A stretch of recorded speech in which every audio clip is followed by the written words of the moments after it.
Chiefs Kingdom, we need your help. We're closing in on 72,500 subscribers on the channel, just over 20 away from reaching that next milestone. For daily news and rumors, live shows, breaking news, Q&A mailbags, and more, we are your one-stop shop for all things Kansas City Chiefs all off-season long, where there is no off-season.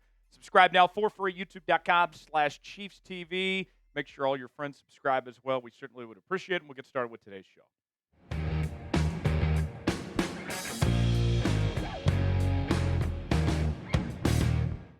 Welcome in to the Kansas City Chiefs Report by Chat Sports. I am your fearless leader, Tyler Jones, here with you. Thanks for joining us.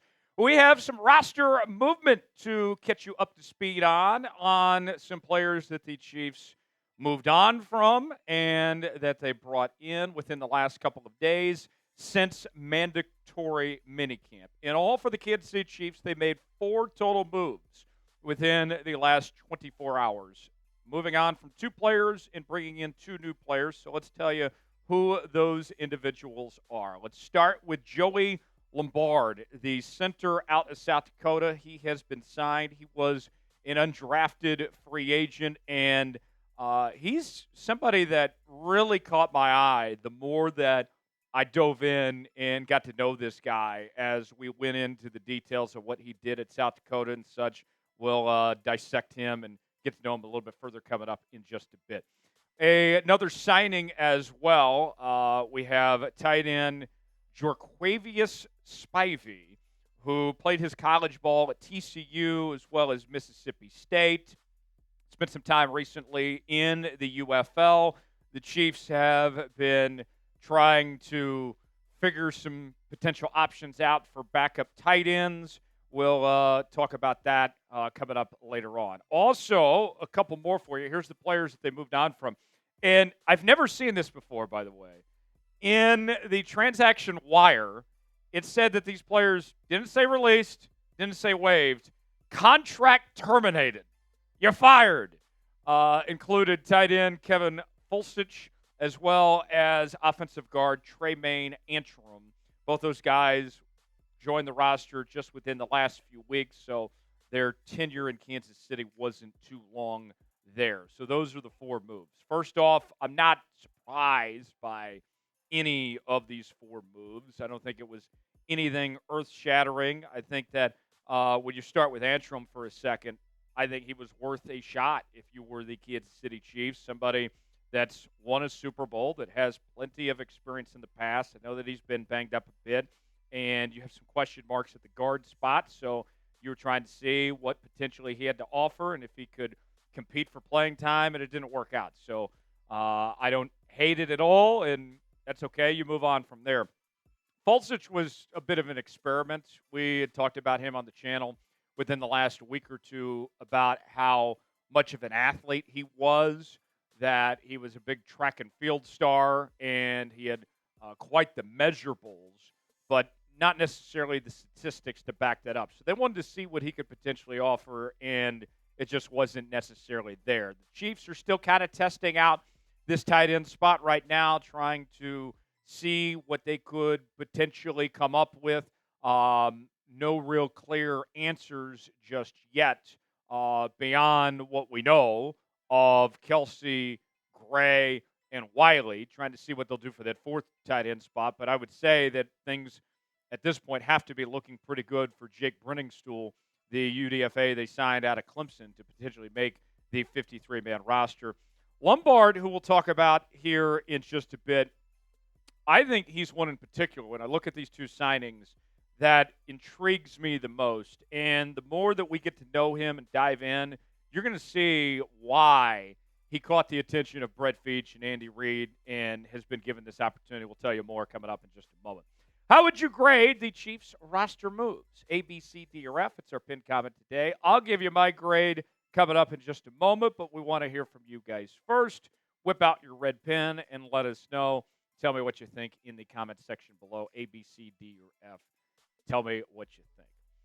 My grade, I'm going with a B here, and the reason why, it's pretty simple. I have a simple measuring mark when it comes to these smaller roster moves at the end of the roster of the 90-man. Are you getting significantly better? Are you getting significantly worse? And neither one of those two things happened here. I go with the B because none of the four moves hurt you, but they didn't necessarily improve you by any stretch of the imagination. This is a trial and error type period where you're just seeing if you can find that potential diamond in the rut. And when I look at Lombard, he is one that I think is pretty interesting of what he could potentially offer. And to me, I'm surprised that he's kind of just now getting this opportunity with the resume that he brings to the table, what he was able to do. Even as an FCS player at South Dakota here, I'm pretty impressed when it comes to Lombard. Let's tell you more about him here. He was an undrafted free agent out of South Dakota, and he was a second team All American selection in 2024. And you look at Lombard, this is somebody that had a ton of experience at South Dakota, starting 48 career games at both left tackle and the left guard position there for South Dakota over the years, and was very successful as one of the best players there in the country at South Dakota. And you look at his numbers too. Like, I understand this is the FCS level and everything, but still just solid of everything he was able to accomplish with an offensive grade of 74.2, a pass block grade of 80.6, and a run blocking grade of 71.3. All of those numbers really solid when it comes to Joey Lombard. And I want to show you what his head coach there at South Dakota, who chimed in on the signing, what he had to say about Joey Lombard in particular and what he's bringing to the Kansas City Chiefs. He spoke highly of him. He said the following: Joey undoubtedly has the talent, work ethic, and professionalism to be a great contributor in the NFL. Kansas City is getting another yote that will improve their organization daily. We're all proud of what Joey has done, but more importantly, what he's going to do. So some high praise there from his former head coach there at South Dakota. And the line there, too, that stood out to me, that he will improve their organization daily, is quite the compliment, I would say, in itself. Meanwhile, let's talk about Spivey, the tight end from TCU that was at Mississippi State, also played in the UFL. He's primarily a blocking tight end. In the UFL this season, he only had about 7 total catches.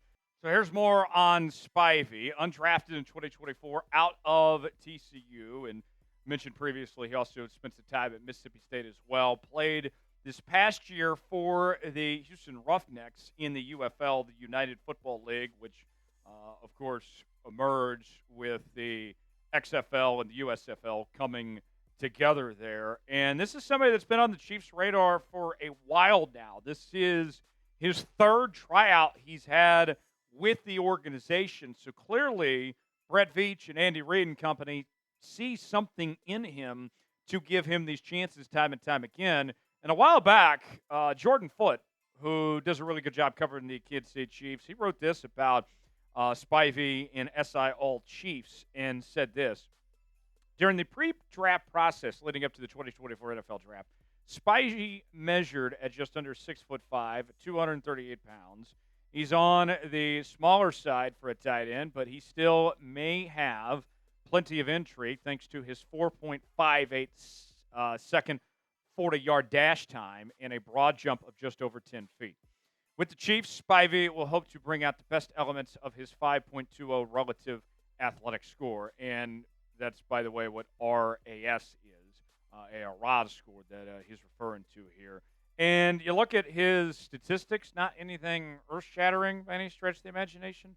28 total catches, 298 yards, about 10.6 yards of reception, and 1 touchdown in his collegiate career, both with the Horned Frogs there and the Bulldogs at Mississippi State. So, better signing. Let's ask you now. Do you like Joey Lombard or Spivey? Type JL for Lombard, type GS for Spivey.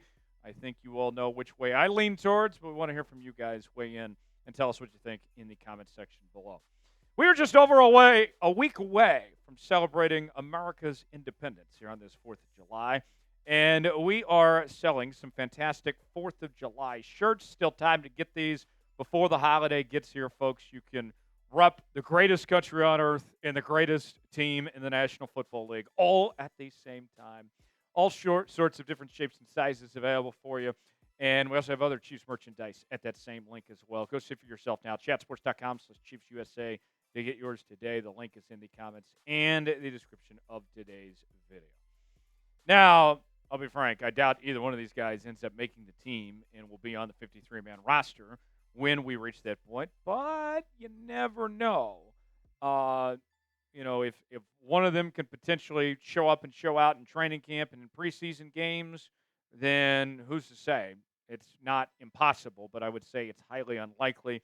I think Lombard has the better chance with his experience at both tackle and at guard, playing at a high level as an All-American at the FCS level. I think he's the more intriguing of the two, but we'll wait and see what happens. For continuing Chiefs coverage, subscribe now to the Kids See Chiefs Report, youtube.com/ChiefsTV. I'm Tyler Jones. Thanks for joining us. We'll see you next time.